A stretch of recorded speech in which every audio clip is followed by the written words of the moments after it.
인도가 현대차를 건들자 벌어진 일은 상상을 초월했습니다. 유감이라는 말 한마디로 덮기에는 이미 상처가 너무 깊습니다. 기자회견 단 10분, 그 사이 인도의 자산 200조 원이 GDP의 0.5%가 신기루처럼 증발했습니다. 인도 정부가 8,300억 원을 뜯으려다 3조 원짜리 핵심 공장이 통째로 날아간 겁니다. 하지만 이건 시작에 불과했습니다. 증시는 수직 낙하했고 루피화는 사상 최저치로 폭락했으며 다급해진 정부가 직접 머리를 숙이며 달려왔습니다. 현대차의 대답은 단호했습니다. 1996년 모두가 인도를 떠날 때 우리 현대차는 끝까지 남았습니다. 그렇게 만든 차가 인도의 국민차가 되었고 3천만 개의 일자리가 태어났습니다. 황금알을 낳는 거위의 배를 칼은 가장 어리석은 관료로 역사에 남으실 겁니다. 8,300억 원을 탐내다 200조 원의 미래를 태워버린 나라, 전 세계가 경악한 그 처참한 전말을 지금 공개합니다.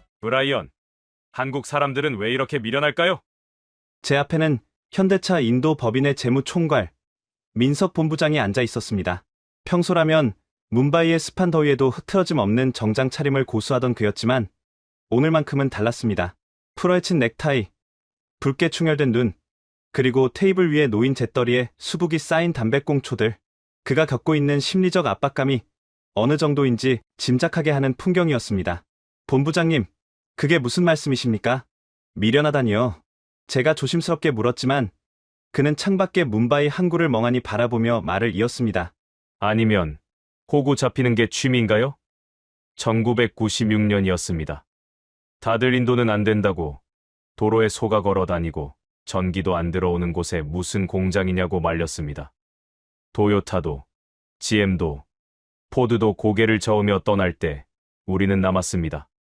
맨 땅에 헤딩하듯 첸나이 허허벌판에 공장을 세우고 밤새워 인도 사람들을 가르쳤습니다. 그렇게 30년 가까이 됐습니다.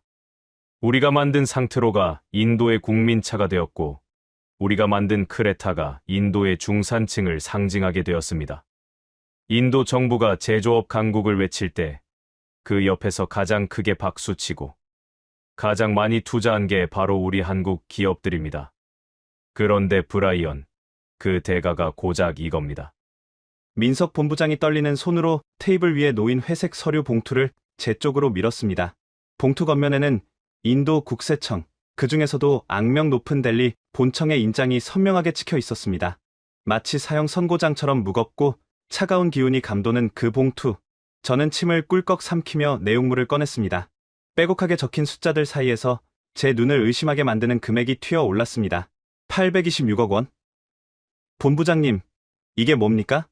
설마 추징금입니까? 단일 차종에 대한 추징금만 826억 원? 하지만 페이지를 넘길수록 제 손은 더 심하게 떨려왔습니다. 가산세와 벌금? 그리고 다른 모델들에 대한 소급분까지 합치면 총 추징금은 무려 8,100억 원. 인도에 진출한 외국 기업 역사상 유례를 찾기 힘든 천문학적인 액수였습니다. 하지만 더 충격적인 것은 그 아래 적힌 과세 근거였습니다. 상품 서비스세, 즉 GST 세율 적용 오류에 따른 소급 과세 및 벌금 부과, 아니 SUV 기준 위반이라뇨?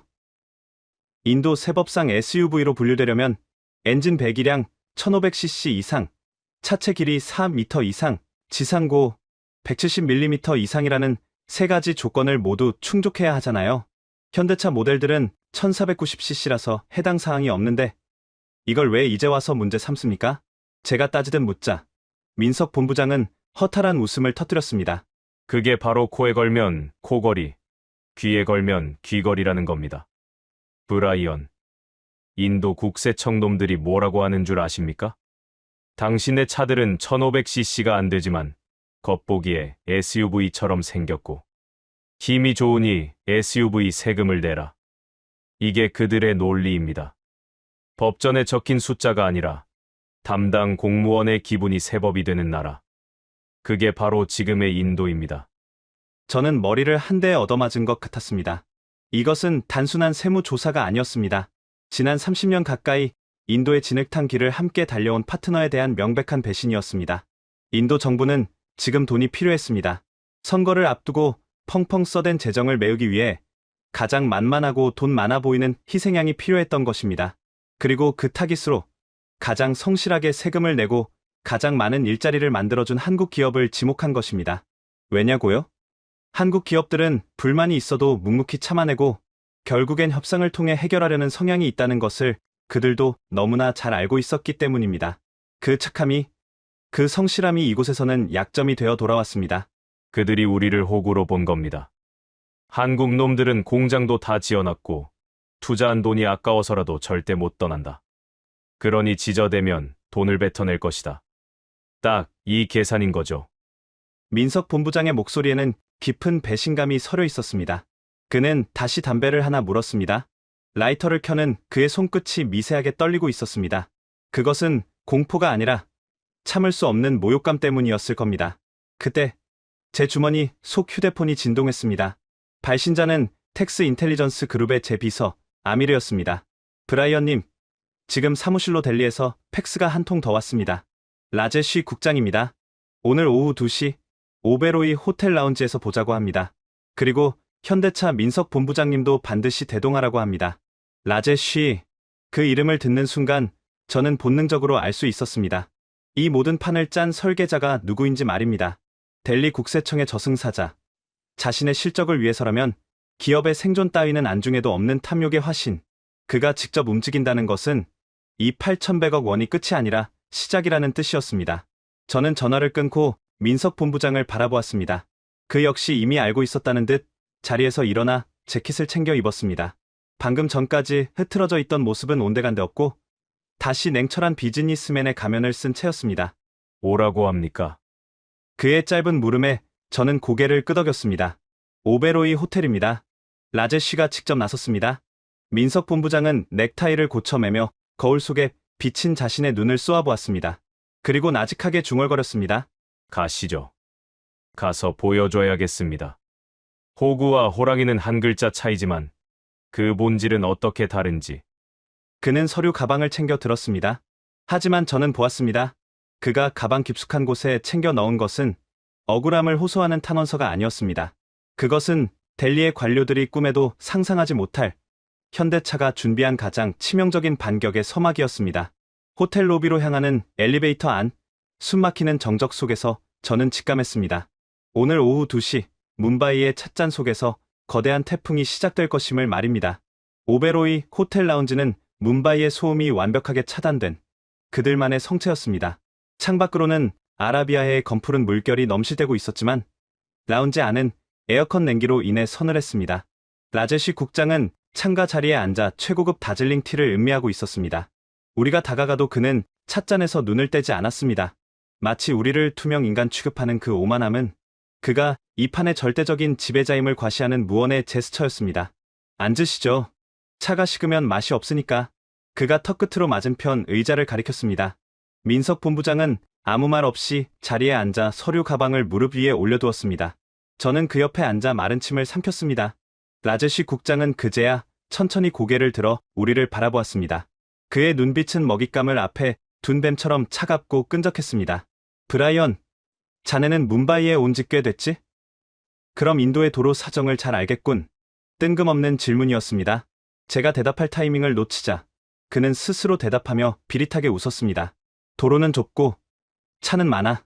그래서 우리는 작은 차를 좋아하지. 하지만 사람들은 큰 차를 타고 싶어해. 힘도 세고 폼도 나는 그런 차 말이야.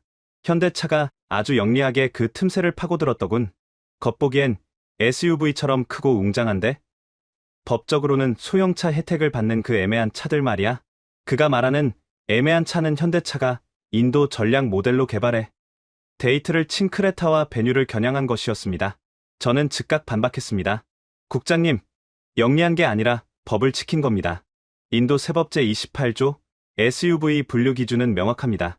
엔진 배기량 1500cc 이상, 차체 길이 4000mm 이상, 지상고 170mm 이상. 이 세 가지 조건을 모두 충족해야만 22%의 고율, 세금과 22%의 보상세를 부과할 수 있습니다. 현대차 모델들은 엔진이 1490cc이고 길이도 4m 미만입니다. 법적으로 명백히 소형차 세율인 18% 적용 대상입니다. 저는 준비해 간 법전과 차량 재원표를 테이블 위에 펼쳤습니다. 숫자는 거짓말을 하지 않습니다. 1490은 1500보다 작고 3,995는 4,000보다 작습니다. 초등학생도 알 수 있는 이 명백한 산수를 인도의 국세청장이라는 사람이 모를 리 없었습니다. 하지만 라제쉬 국장은 제 서류를 보지도 않고 손을 휘저었습니다. 마치 귀찮은 파리를 쫓는 듯한 태도였습니다. 숫자, 숫자, 숫자. 브라이언, 자네는 그게 문제야. 법은 종이 위에 있는 게 아니야. 길 위에 있는 거지. 자, 들어봐. 이 차를 산 고객들이 이 차를 뭐라고 부르지? SUV라고 부르지. 현대차 마케팅 팀도 뭐라고 홍보하지? 어반 SUV라고 광고하잖아. 사람들이 SUV라고 생각하고 제조사도 SUV라고 파는데 엔진이 10cc 부족하다고 해서 세금을 깎아달라? 그건 국민 정서에 반하는 거야. 괘씸죄에 해당한다고. 국민 정서요? 세법은 감정이 아니라 규정입니다. 그 논리라면 경차에 짐을 많이 실어서 무거워지면 트럭 세금을 매기겠다는 겁니까? 제가 목소리를 높이자 라운지의 다른 손님들이 힐끔거렸습니다. 하지만 라제쉬는 눈 하나 깜짝하지 않았습니다. 오히려 몸을 앞으로 숙이며 민석 본부장을 빤히 쳐다보았습니다. 민석 본부장, 당신네 기술자들이 꼼수를 쓴 건 다 알아? 범퍼 디자인을 살짝 깎아서 3,995mm를 맞췄더군. 4m에서 딱 5mm 모자라게 말이야.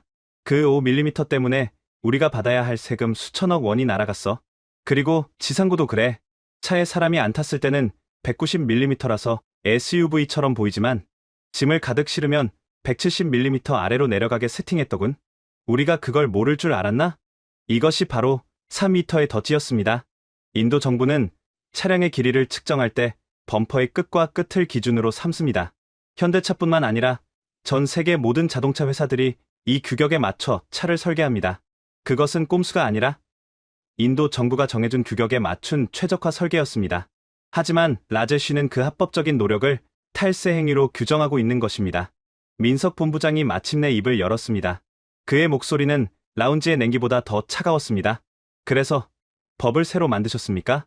소급 적용이라는 건 과거의 합법이었던 행위를 현재의 잣대로 처벌하겠다는 뜻입니다. 이건 민주주의 국가에서는 있을 수 없는 일입니다. 민주주의? 여긴 인도야.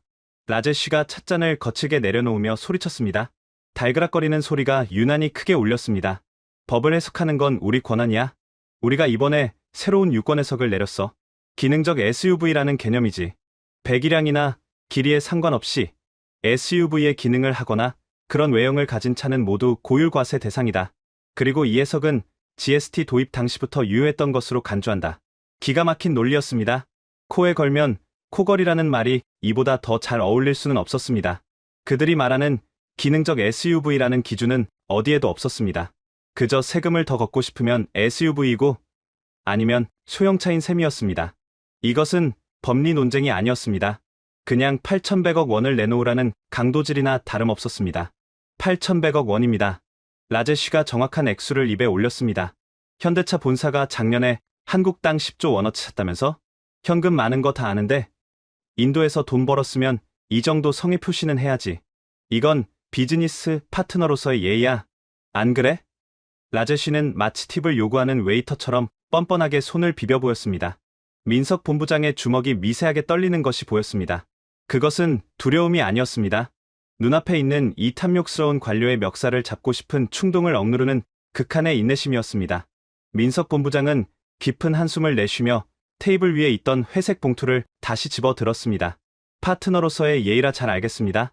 국장님이 원하시는 게 법이 아니라 돈이라는 것을 명확히 확인했으니 저희도 그에 맞는 대응을 준비해야겠군요. 대응? 소송이라도 하겠다는 건가? 해봐. 대법원까지 가면 10년은 걸릴걸? 그동안 당신네 공장 설비는 압류될 거고 매일매일 세무 조사를 받게 될 거야. 인도에서 공무원과 싸워서 이긴 기업은 없어. 보다폰도 노키아도 다 무릎 꿇고 나갔어. 당신들이라고 다를 것 같아? 라제쉬의 얼굴에는 승리자의 도취감이 가득했습니다. 그는 확신하고 있었습니다. 이미 공장을 지어놓고 수십조 원을 투자한 현대차가 고작 8,100억 원 때문에 인도를 떠날 리는 없다고, 결국엔 적당히 깎아달라고 읍소하며 뒷돈을 챙겨줄 것이라고 믿고 있는 눈치였습니다. 하지만 그는 한 가지를 간과하고 있었습니다. 그가 지금 건드리고 있는 상대가 단순히 계산기만 두드리는 장사꾼이 아니라는 사실을 말입니다. 민석 본부장은 자리에서 일어났습니다. 그리고 가방에서 꺼낸 것은 8,100억 원짜리 수표가 아니었습니다. 그것은 아주 얇은 USB 메모리 하나였습니다. 민석 본부장은 그것을 테이블 위에 툭 던져 놓았습니다. 가벼운 플라스틱 조각이 대리석 테이블에 부딪히며 날카로운 파열음을 냈습니다. 국장님, 10년이나 걸릴 필요 없습니다. 이 안에는 우리가 지난 30년 가까이 인도에 쏟아부은 땀과 눈물, 그리고 앞으로 10년간 쏟아부을 50조 원의 미래가 들어 있습니다. 오늘 국장님은 방금 그 미래의 목을 조르셨습니다. 민석 본부장은 라제쉬의 대답을 듣지도 않고 돌아섰습니다. 저도 급히 그 뒤를 따랐습니다. 등 뒤에서 라제쉬의 비웃음 소리가 들려왔습니다. 허세 부리지 마. 그따위 USB 하나로 뭘 할 수 있는데 내일 아침까지 입금 계획서 안 가져오면 첸나이 공장 정문 앞에 압류 딱지 붙을 줄 알아. 호텔 로비를 빠져나오는 민석 본부장의 발걸음은 무거웠지만 망설임은 없었습니다. 택시에 올라타자마자 그가 저에게 말했습니다. 브라이언, 지금 바로 첸나이로 갑니다. 그리고 연락해 두었던 그들에게도 전하세요. 식사 준비가 끝났으니 이제 숟가락을 들러 오라고. 그들. 민석 본부장이 말한 그들이 누구인지 깨닫는 순간 제 심장은 미친 듯이 뛰기 시작했습니다. 라제쉬 국장은 자신이 현대차라는 호랑이 한 마리를 가뒀다고 생각했을 겁니다. 하지만 그는 몰랐습니다. 그 호랑이가 울부짖으면 정글에 숨어있던 다른 맹수들이 한꺼번에 깨어난다는 사실을 말입니다. 현대차는 혼자가 아니었습니다. 8,100억 원이라는 인질극이 오히려 적들을 하나의 식탁으로 불러 모으는 초대장이 되고 말았습니다. 민석 본부장이 자리를 박차고 나간 뒤 라운지에는 무거운 정적만이 흘렀습니다. 하지만 라제쉬 국장은 당황하기는커녕 바닥에 쏟아진 찬물을 내려다보며 혀를 찼습니다. 마치 철없는 아이가 투정을 부리고 갔다는 듯한 태도였습니다. 그는 품에서 손수건을 꺼내 입가를 닦으며 저를 불렀습니다. 브라이언, 자네는 아직 여기 남게. 현대차 사람들이야 감정적으로 구는 게 하루 이틀이 아니지만 자네 같은 컨설턴트는 이성이 남아있어야지. 내 말을 잘 듣고 그들에게 전해. 이건 그들을 위한 마지막 잡이야. 저는 끓어오르는 모멸감을 누르며 다시 자리에 앉았습니다. 라제쉬 국장은 가방에서 또 다른 서류 한 장을 꺼냈습니다. 그것은 세무통지서가 아니었습니다. 현대차 첸나이 공장의 위성 사진과 자산 평가액이 적힌 국세청 내부 보고서였습니다. 그 보고서의 맨 위에는 빨간 펜으로 굵게 동그라미가 쳐져 있었습니다. 자산가치 5조 2천억 원. 그 숫자를 검지로 툭툭 치며 라제쉬가 입을 열었습니다. 브라이언, 경제학에서 매몰 비용이라는 말 알지? 현대차가 지난 30년 가까이 인도 땅에 쏟아부은 돈이 얼추 5조 원이 넘어. 공장을 짓고 라인을 깔고 부품 업체들을 불러오고 도로를 닦았지. 그게 다 땅에 박혀있는 돈이야. 움직일 수 없는 돈이지. 그의 목소리는 소름 끼칠 정도로 차분했습니다. 그는 지금 세금을 거두려는 게 아니라 인질극을 벌이고 있다는 것을 스스로 증명하고 있었습니다. 그들이 지금 8,100억 원이 아까워서 소송을 하겠다고? 웃기는 소리 하지 말라고 해.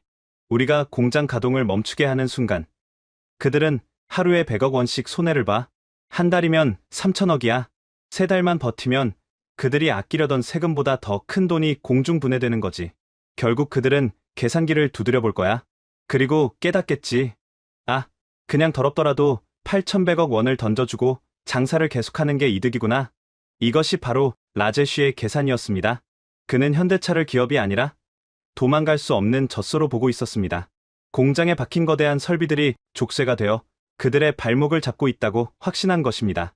그는 법리 논쟁 따위에는 관심이 없었습니다. 어차피 소송은 몇 년이 걸릴 테고 그동안 행정 권력을 동원해 공장을 괴롭히면 기업은 손을 들 수밖에 없다는 것을 경험적으로 알고 있었습니다. 이것은 세무행정이 아니라 국가가 자행하는 합법적 약탈이었습니다.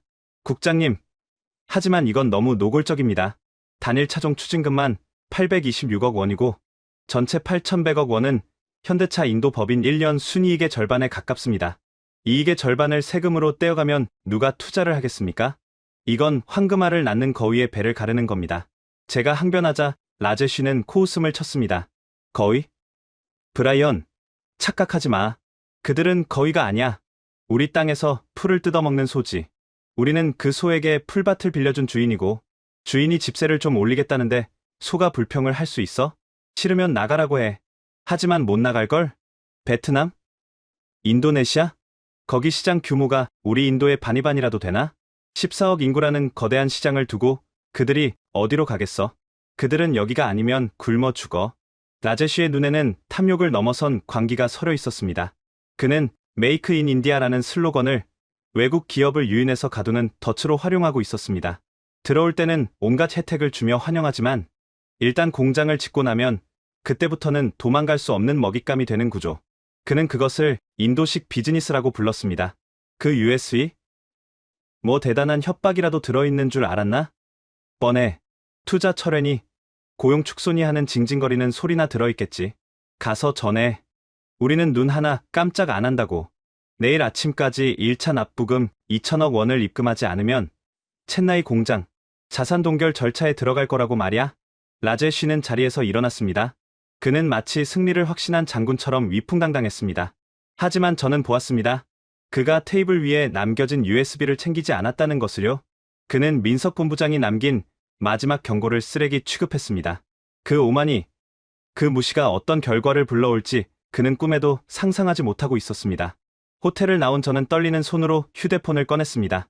첸나이로 향하고 있을 민석 본부장에게 이 사실을 알려야 했습니다. 이건 협상이 결렬된 수준이 아니었습니다. 라제쉬는 전쟁을 선포했고 그 첫 번째 폭격이 내일 아침 시작될 예정이었습니다. 본부장님, 브라이언입니다. 상황이 생각보다 심각합니다. 라제쉬는 협상할 생각이 없습니다. 내일 아침까지 입금하지 않으면 첸나이 공장 자산을 동결하겠답니다. 그는 공장 설비를 인질로 잡고 있습니다. 매몰 비용 때문에 우리가 절대 떠나지 못할 거라고 확신하고 있습니다. 수화기 너머로 잠시 침묵이 흘렀습니다. 공항으로 가는 택시 안의 소음만이 희미하게 들려왔습니다. 잠시 후 민석 본부장의 목소리가 들려왔습니다. 그 목소리는 아까보다 더 차분하고 더 서늘하게 가라앉아 있었습니다. 매몰 비용이라 라제쉬 국장이 경제학 책을 잘못 읽었군요. 브라이언, 인질극의 기본 전제가 뭔지 아십니까? 네. 인질이 살고 싶어 해야 협상이 된다는 겁니다. 하지만 인질이 죽기를 각오하고 덤벼들면 그때부터 공포를 느끼는 건 인질범입니다. 우리는 8,100억 원을 내느니 차라리 5조 원을 태워버릴 각오가 되어 있습니다. 그걸 그에게 똑똑히 보여주죠. 전화가 끊어졌습니다. 저는 멍하니 꺼진 휴대폰 화면을 바라보았습니다. 5조 원을 태워버리겠다니? 그것은 단순히 돈의 문제가 아니었습니다.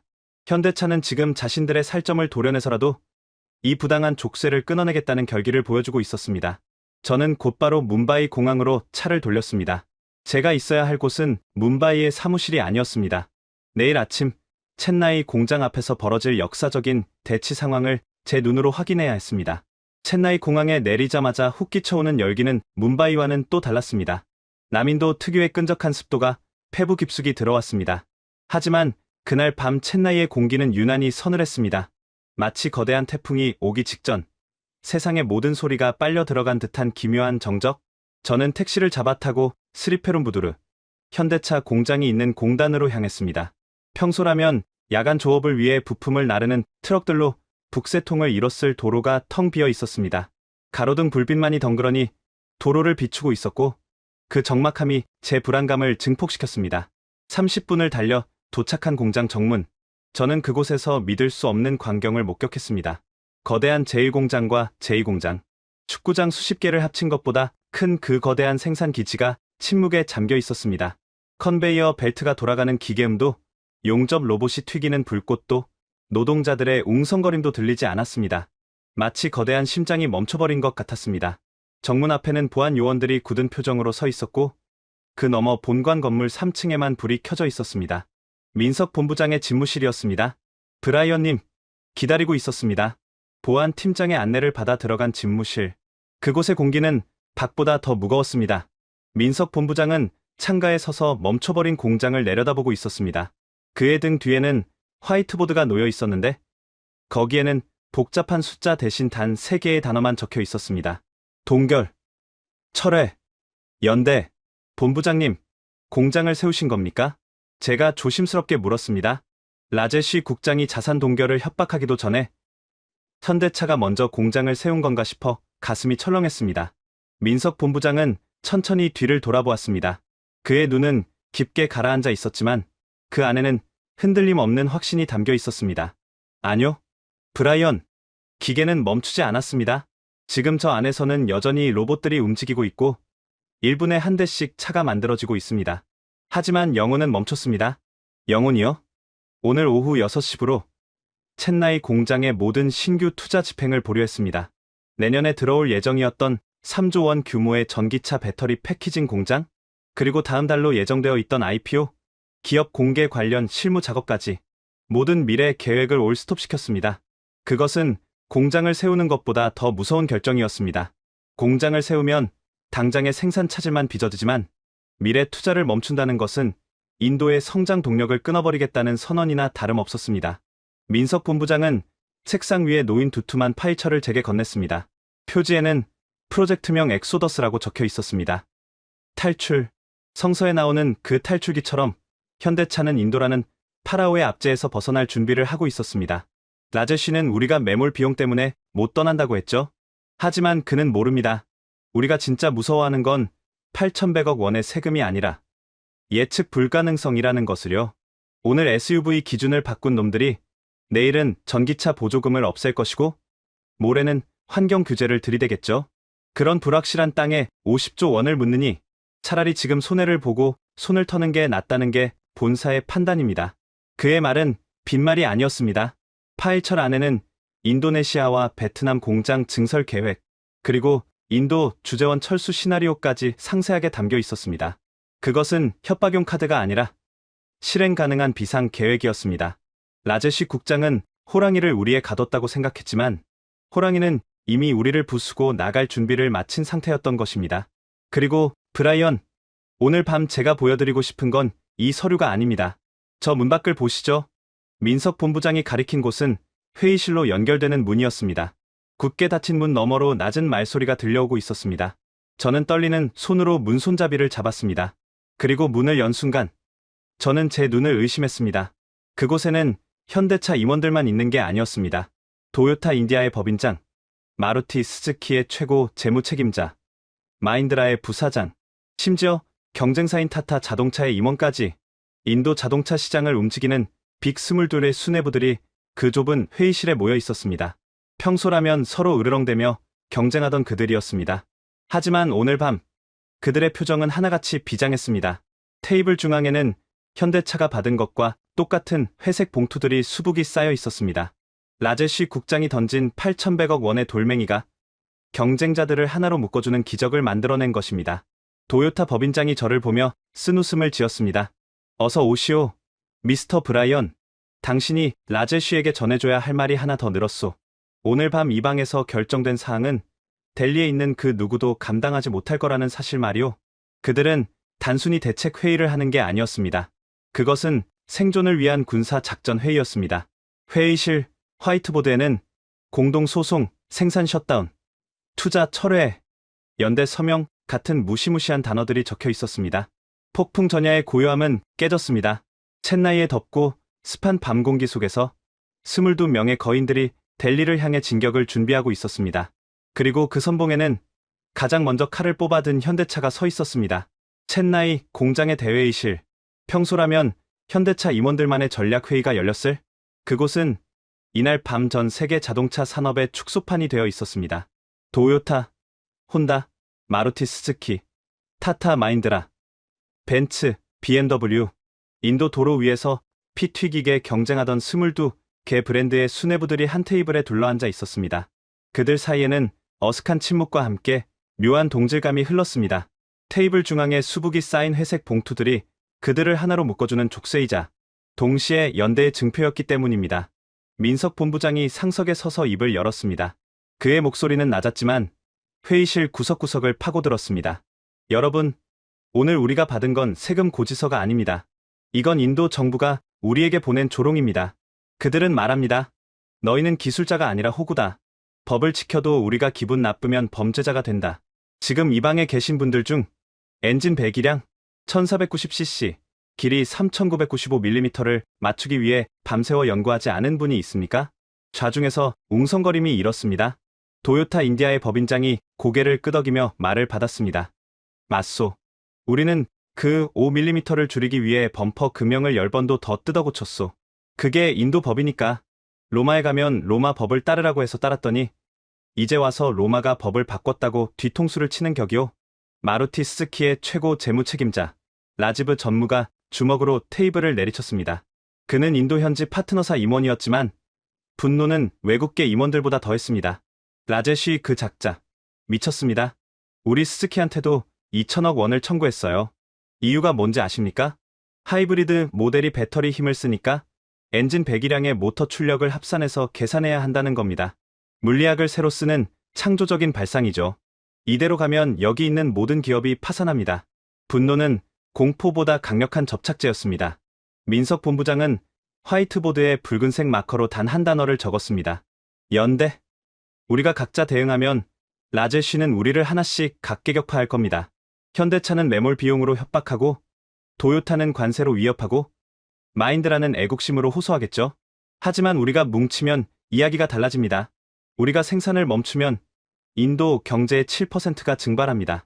우리가 고용을 중단하면 3천만 명의 부양가족이 붕괴됩니다.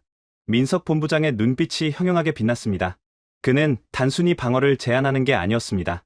이것은 반격의 서막이었습니다.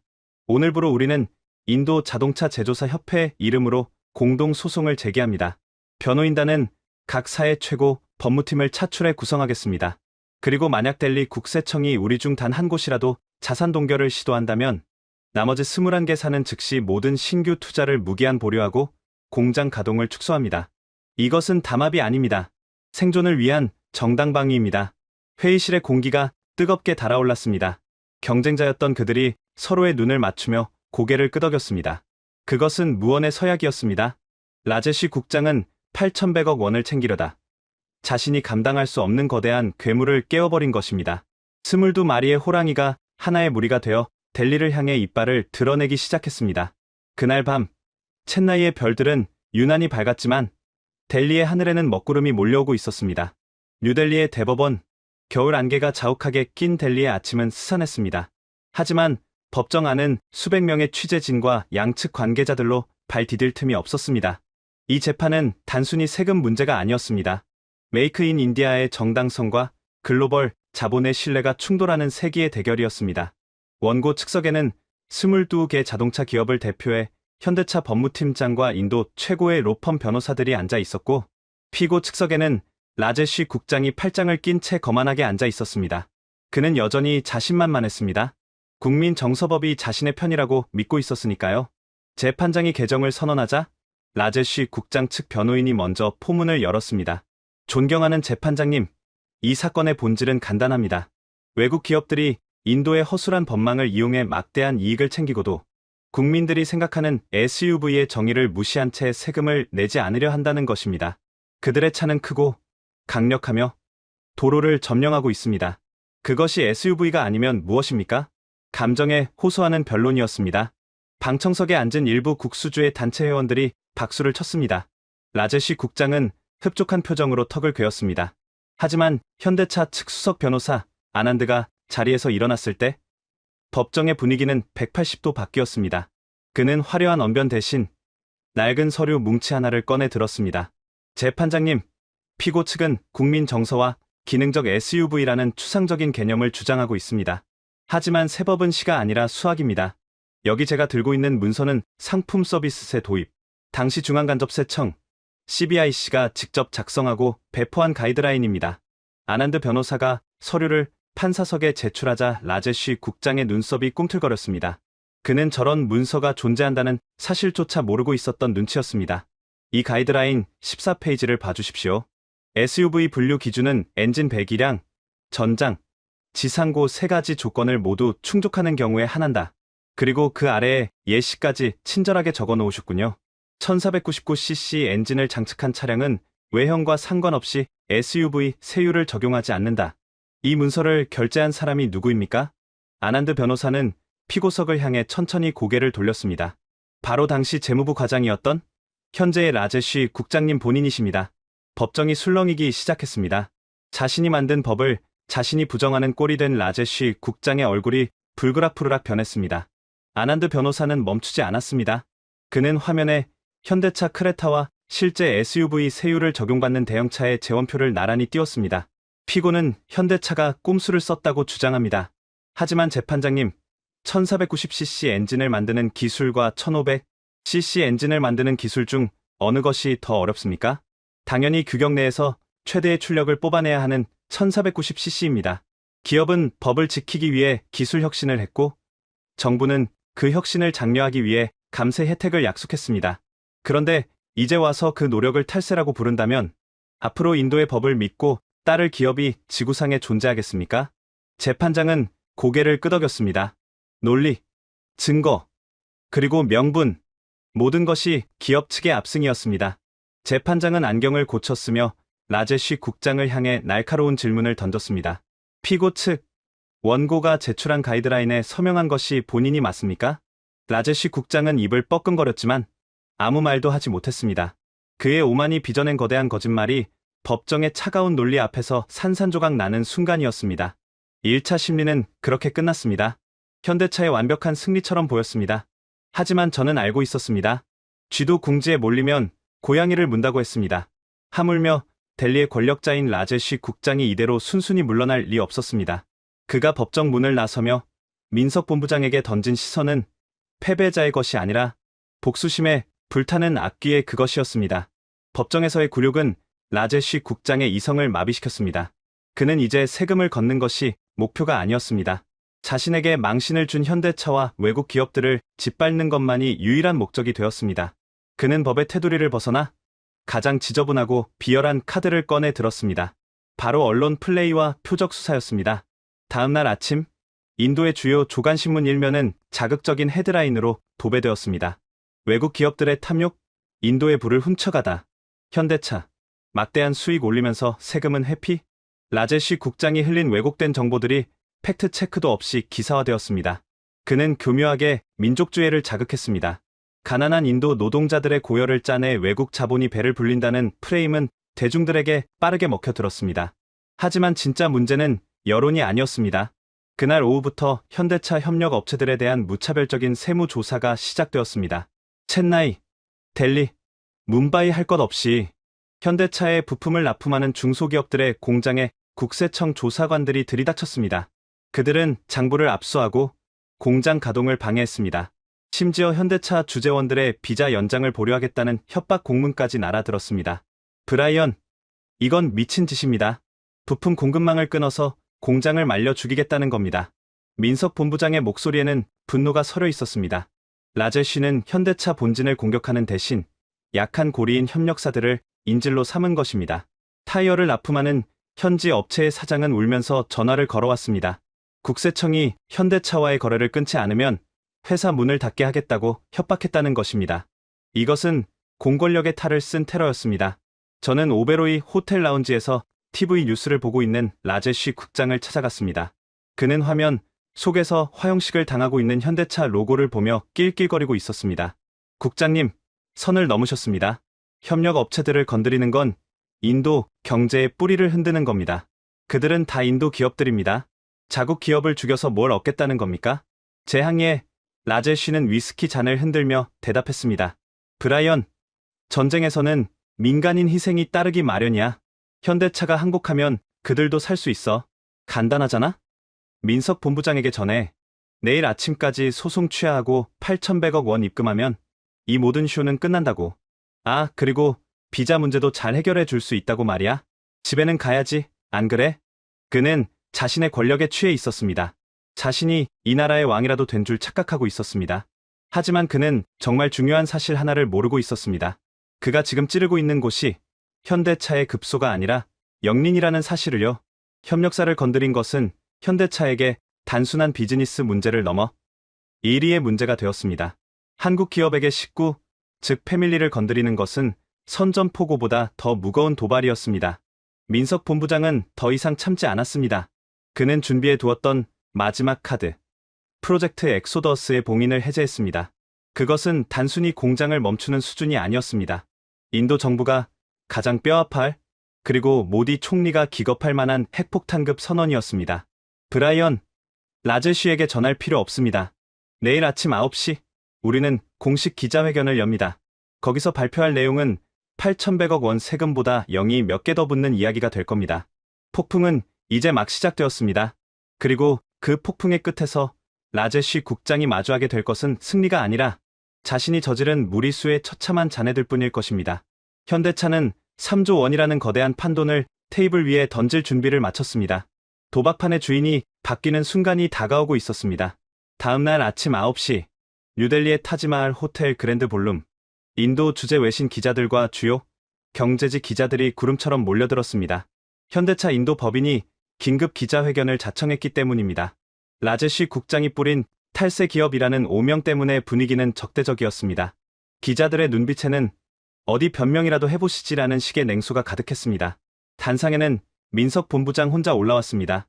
그의 뒤에는 거대한 스크린이 있었지만 그곳엔 아무런 그래프도 화려한 홍보 영상도 없었습니다. 오직 검은 바탕에 흰 글씨로 단 한 문장만이 적혀 있을 뿐이었습니다.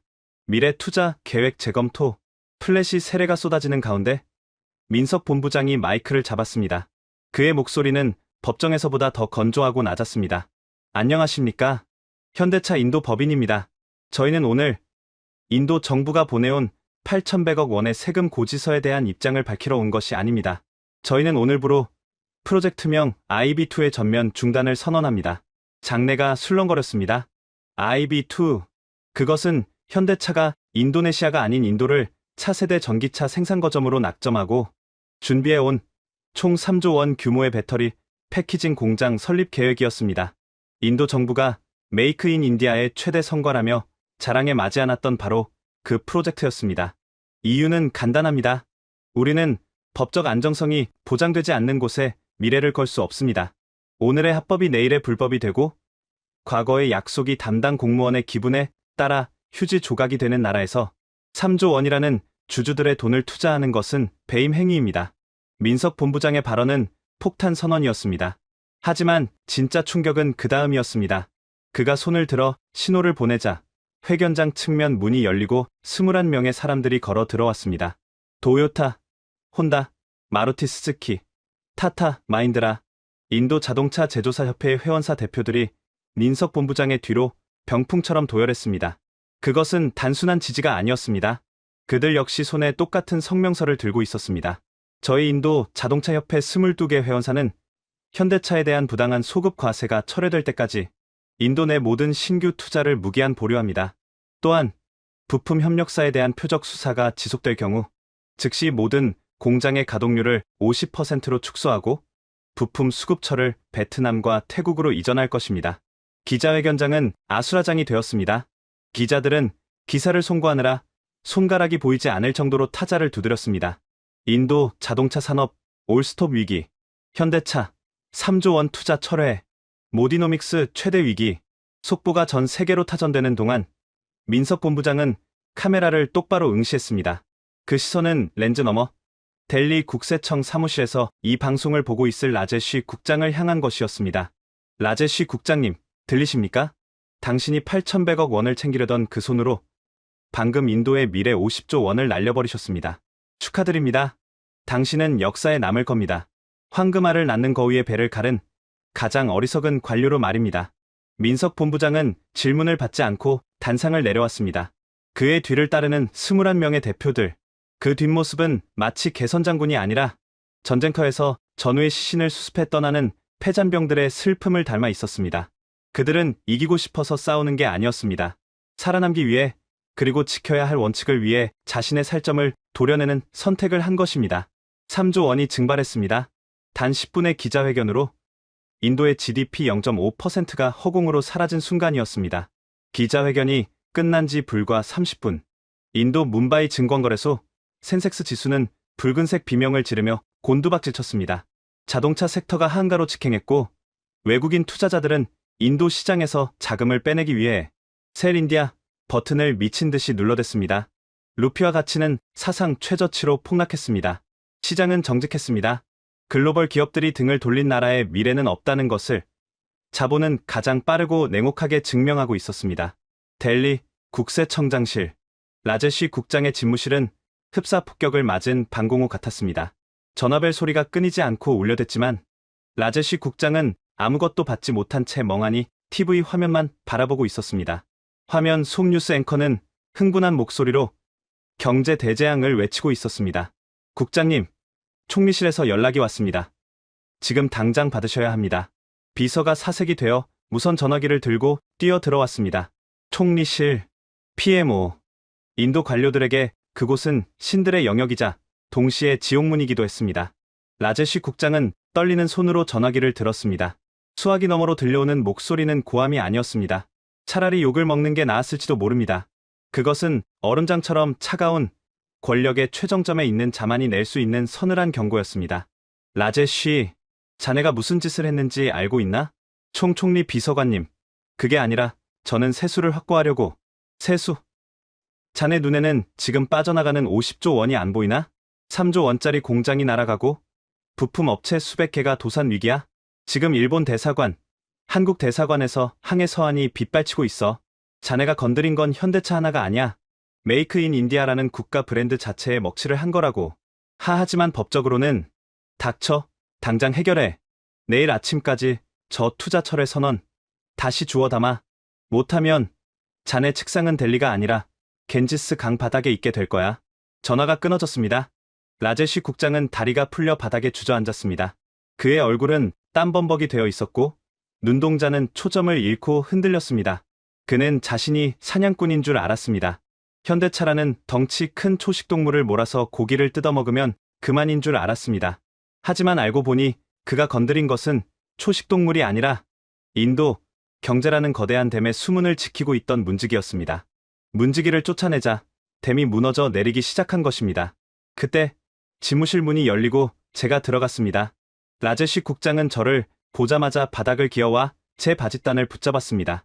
어제까지만 해도 저를 하인 취급하던 그 오만한 눈빛은 온데간데 없고 살려달라는 애원만이 가득했습니다. 브라이언, 자네는 그들과 말이 통하잖아. 제발 민석 본부장 좀 만나게 해줘. 내가 실수했어. 그래. 8,100억 원 없던 걸로 할게. 아니, 깎아줄게. 반으로 깎아줄게. 비자 문제도 다 해결해 줄 테니까 제발 저 기자회견 취소하고 다시 투자한다고 한마디만 해달라고 해. 저는 그를 내려다보며 씁쓸한 웃음을 지었습니다. 그는 아직도 상황 파악이 안 되고 있었습니다. 여전히 이것을 흥정의 대상으로 보고 있었습니다. 국장님, 늦었습니다. 민석 본부장님은 지금 첸나이 공장에서 철수 시나리오를 가동 중입니다. 이미 베트남 정부와 접촉을 시작했다는 첩보도 있습니다. 당신이 반값 할인을 외친다고 해서 돌아올 단계가 아닙니다. 그럼 난 어떡해? 난 끝장이야. 총리실에서 날 죽일 거라고. 라제쉬는 어린아이처럼 울부짖었습니다. 그의 눈물은 참회의 눈물이 아니었습니다. 자신의 안위만을 걱정하는 이기적인 공포였습니다. 창밖으로 델리의 노을이 붉게 지고 있었습니다. 그 붉은 빛은 라제쉬 국장의 몰락을 알리는 신호등처럼 보였습니다. 하지만 그가 무너진다고 해서 현대차가 입은 상처와 인도가 잃어버린 신뢰가 다시 돌아오는 것은 아니었습니다. 델리의 비명은 이제 시작일 뿐이었습니다. 그리고 그 비명 소리는 8,100억 원보다 훨씬 더 비싼 대가를 치러야만 멈출 수 있을 것입니다. 폭풍이 지나간 자리는 언제나 고요합니다. 하지만 그 고요함은 평화가 아니라 파괴된 자네들이 내뿜는 침묵에 가깝습니다. 기자회견이 있고 난 뒤 이틀 만에 델리 국세청은 백기를 들었습니다. 라제쉬 국장은 직위 해제되었고 총리실 직속 경제자문관이 뭄바이로 급파되었습니다. 그는 우리가 처음 만났던 오베로이 호텔 라운지가 아닌 현대차 첸나이 공장의 본관 회의실로 직접 찾아왔습니다. 그의 손에는 두툼한 협정서가 들려 있었습니다. 민석 본부장님, 정부를 대표해 깊은 유감을 표합니다. SUV 분류 기준에 대한 소급 과세는 전면 철회될 것입니다. 또한 부품 협력사에 대한 세무 조사도 즉시 중단되었습니다.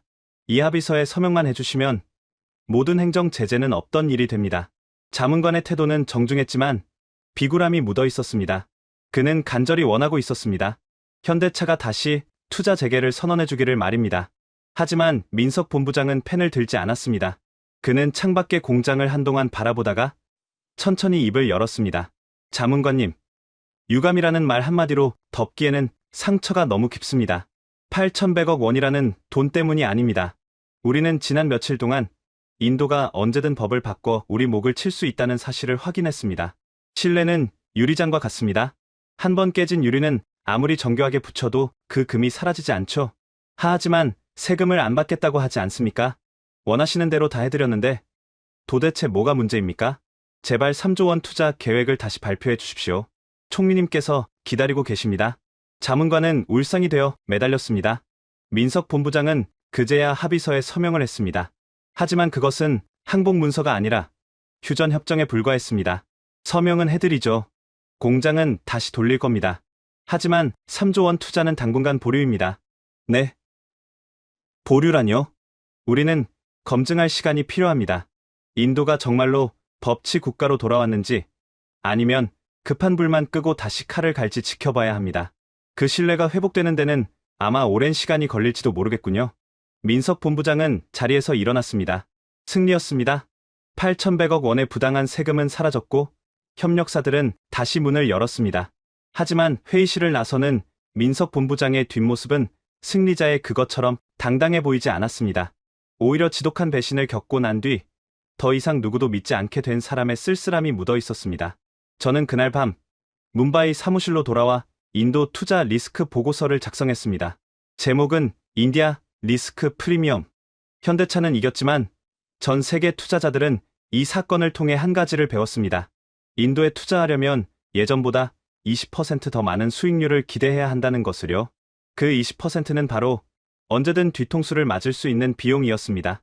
8,100억 원을 아끼려던 인도 정부는 결국 국가 신용도 하락이라는 보이지 않는 청구서를 영원히 떠안게 되었습니다. 뭄바이 차트라파티 시바지 국제공항 화물터미널. 우기가 시작되려는지 하늘은 잔뜩 찌푸려 있었고 습한 바람이 활주로를 때리고 있었습니다. 저는 출국하는 클라이언트를 배웅하기 위해 그곳에 서 있었습니다. 그는 도요타 인디아의 부사장이었습니다. 그는 짐을 붙이며 씁쓸한 표정으로 저에게 악수를 청했습니다. 브라이언, 결국 이렇게 가는군요. 세금 문제는 해결됐지만 본사에서는 인도 비중을 줄이기로 결정했소. 차이나 플러스 원이 아니라 이제는 인디아 마이너스 원 전략이 필요하다더군. 그의 말대로였습니다. 현대차 사건 이후 델리의 관료들은 우리가 이겼다, 세금 깎아주고 기업을 잡았다며 자화자찬했습니다. 하지만 현장의 분위기는 정반대였습니다. 눈에 보이지 않는 엑소더스가 시작되고 있었습니다. 도요타는 카르나타카주에 짓기로 했던 하이브리드 엔진 공장 계획을 백지화하고 그 예산을 인도네시아로 돌렸습니다. 마루티 스즈키조차 구자라트 공장 증설을 연기했습니다. 자본은 겁쟁이입니다. 총소리가 들리면 가장 먼저 도망가는 게 돈입니다. 라제쉬 국장이 쏘아 올린 공포탄 한 발이 숲속에 있던 모든 투자자들을 쫓아내버린 셈입니다. 공항 로비의 TV에서는 모디 총리가 인도는 여전히 세계에서 가장 매력적인 투자처라고 연설하는 장면이 나오고 있었습니다. 하지만 그 뉴스를 보는 공항 이용객들, 특히 외국인 주재원들의 표정은 냉소적이었습니다. 제 옆에 서 있던 도요타 부사장이 TV를 가리키며 말했습니다. 저들은 아직도 모르는 것 같소. 현대차가 왜 무서운지 아시오? 그들은 단순히 차를 파는 게 아니라 기준을 파는 기업이기 때문이오. 현대차가 이 나라는 위험하다고 판단해서 투자를 멈추면 우리 같은 일본 기업도 심지어 미국 기업도 따라갈 수밖에 없소. 그게 바로 마켓 리더의 영향력이니까. 그는 탑승구로 사라졌습니다. 저는 텅 빈 화물터미널을 바라보았습니다. 저 컨테이너 박스들 속에는 단순히 기계 부품만 들어있는 게 아니었습니다. 인도 청년들이 가질 수 있었던 일자리, 인도 엔지니어들이 배울 수 있었던 기술, 그리고 인도가 꿈꿨던 제조업 대국의 미래가 포장되어 실려나가고 있었습니다. 사무실로 돌아오는 길, 뭄바이의 거리는 여전히 활기찼고 경적 소리로 시끄러웠습니다. 하지만 제 눈에는 그 활기가 왠지 모르게 공허해 보였습니다. 라제쉬 국장은 해임되었고 누군가는 그를 희생양 삼아 비난했습니다. 하지만 시스템은 바뀌지 않았습니다. 여전히 관료들은 기업 위에 군림하려 들 것이고 법보다는 권력이 앞설 것입니다. 현대차는 3조 원 투자를 보류했다고 했지만 저는 직감했습니다. 그 돈이 다시 인도로 돌아오는 일은 아주 오랫동안 없을 것이라는 사실을요. 후회는 언제나 한 발 늦게 도착합니다. 인도 정부가 8,100억 원의 고지서를 찢어버리며 안도의 한숨을 내쉬고 있을 때 이미 50조 원의 거대한 자본은 소리 없이 국경을 넘고 있었습니다. 그리고 그 행렬의 맨 앞에는 상처 입은 호랑이 현대차가 서 있었습니다. 그들은 뒤를 돌아보지 않았습니다. 신뢰가 사라진 땅에 미련을 두는 법은 없으니까요. 비가 그친 뭄바이의 하늘은 그 어느 때보다 맑았습니다. 저는 사무실 창가에 서서 도로 위를 달리는 수많은 자동차들을 내려다보았습니다. 경적 소리가 요란한 그 혼잡한 흐름 속에서 유독 눈에 띄는 차들이 있었습니다. 크레타, 베뉴, 알카자르. 현대차의 로고를 단 그 차들은 뭄바이의 거친 도로를 묵묵히, 그리고 단단하게 달리고 있었습니다. 그 모습이 마치 지난 몇 달간 거센 폭풍우를 온몸으로 받아내고도 끝내 쓰러지지 않은 대한민국 기업들의 모습과 겹쳐 보였습니다. 이번 사태를 겪으며 저는 한 가지 깊은 깨달음을 얻었습니다. 많은 사람들이 한국 기업을 친절하고 성실한 파트너라고만 생각합니다. 맞습니다. 그들은 척박한 땅에 공장을 짓고 밤을 새워 기술을 전수하며 현지인들을 가족처럼 대합니다. 하지만 그 친절함을 약점으로 오판하는 순간 그들은 세상에서 가장 무서운 상대로 돌변합니다. 라제시 국장과 인도 정부가 간과했던 것이 바로 그 지점이었습니다. 그들은 한국 기업이 가진 뚝심이라는 DNA를 몰랐습니다. 1970년대 중동의 뜨거운 모래바람 속에서, 1990년대 동유럽의 차가운 동토에서, 그리고 2000년대 인도의 정글에서 대한민국 기업들은 언제나 불가능을 가능으로 만들어 왔습니다. 그 과정에서 그들이 지켜온 것은 단순히 이익이 아니라 신용과 원칙이었습니다. 8,100억 원이라는 돈보다 부당함에 무릎 꿇지 않겠다는 자존심이 그들에게는 더 중요했던 것입니다. 민석 본부장이 마지막으로 남긴 말이 떠오릅니다. 브라이언, 우리는 장사꾼이 아닙니다. 우리는 기업가입니다. 장사꾼은 돈을 남기지만 기업가는 사람과 신뢰를 남깁니다. 신뢰가 없는 곳에 우리의 깃발을 꽂을 수는 없습니다. 그 한마디가 뭄바이 금융가에 던진 파문은 컸습니다. 이제 전 세계 어떤 관료도, 어떤 정부도 한국 기업을 쉽게 보지 못할 것입니다. 그들은 알게 되었습니다. 한국 기업은 부당한 요구에 타협하는 대신 판 자체를 뒤엎을 수 있는 실력과 배짱을 가진 슈퍼갑이라는 사실을 말입니다. 인도 정부가 3조 원 투자를 다시 유치하기 위해 애걸복걸하고 있는 지금, 현대차는 서두르지 않고 있습니다. 그들은 침묵으로 웅변하고 있습니다. 진정한 힘은 목소리를 높이는 데 있는 것이 아니라 상대가 스스로 고개를 숙이게 만드는 압도적인 실력에서 나온다는 것을요. 저는 다시 자리에 앉아 현대차의 로고가 찍힌 명함을 바라보았습니다. 그 작고 단단한 명함 한 장이 14억 인구의 거대한 나라를 움직였습니다. 이것이 바로 대한민국 기업의 저력입니다. 가장 낮은 곳에서 시작해 가장 높은 곳에 오른 그들의 역사는 단순히 운이 아니라 치열한 생존 본능과 타협하지 않는 원칙이 만들어낸 결과였습니다. 오늘도 첸나이 공장의 컨베이어 벨트는 돌아가고 있습니다. 하지만 그 공장은 이제 인도의 것이 아닙니다. 그것은 대한민국이 세계 시장에 심어놓은 꺾이지 않는 자존심의 상징입니다. 여러분, 지금까지 인도 정부가 8,100억 원을 탐내다 50조 원의 미래를 잃어버린 처참한 전말을 함께 하셨습니다. 어떠셨습니까? 단 10분의 기자회견. 그 짧은 시간 안에 3조 원짜리 공장이 통째로 날아갔고 인도 증시는 수직 낙하했으며 루피화는 사상 최저치로 폭락했습니다. 그 자리에서 다급히 고개를 숙인 인도 정부를 향해 민석 본부장은 단 한마디만 남겼습니다. 유감이라는 말 한마디로 덮기에는 이미 상처가 너무 깊습니다. 아무도 인도에 남으려 하지 않던 그 시절, 허허벌판 첸나이에 공장을 세우며 묵묵히 버텨온 사람들이 있었습니다. 밤새워 10cc를 줄이고 5mm를 깎아내던 이름 없는 연구원들이 있었습니다. 그렇게 쌓아 올린 30년의 신뢰가 결국 인도 전체를 무릎 꿇게 만들었습니다. 이 이야기가 가슴 깊이 울렸다면 댓글에 뚝심 2글자만 남겨주십시오. 여러분의 그 2글자가 모여 부당함에 맞선 이 기록이 더 많은 사람들에게 닿게 됩니다. 대한민국 기업은 지금도 조용히 세계를 바꾸고 있습니다.